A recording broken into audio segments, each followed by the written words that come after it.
Peace and blessings, family, when we learn to do the will of the Creator. I'd like to talk to you today about a few things concerning the so-called Negro man and woman and child when it comes to this word Christianity and New Covenant.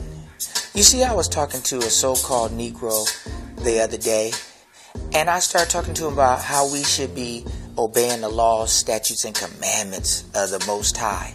And the first thing they went into is, you're not taking me back into bondage of the law. You're not taking me back into bondage of the law.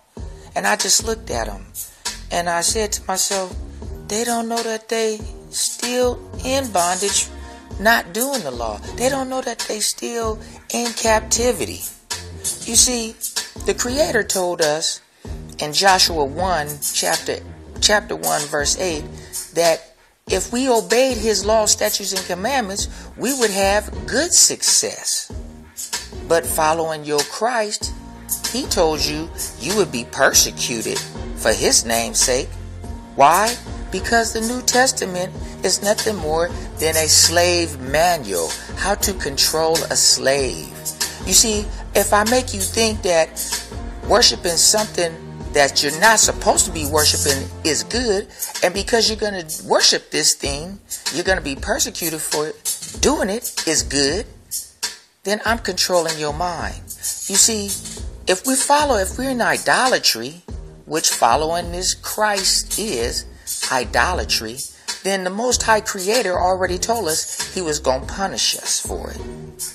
Furthermore, the so-called Negro man, woman, and child love to call themselves a Christian. Well, I asked you, where did your Christ call you a Christian? What did he tell you to be a Christian? First thing they want to do is run to Acts chapter 11 and say, they was first called Christians at Antioch. Who first called them Christians at Antioch? But did the Negro mind tell them to go to Acts 13 and 1?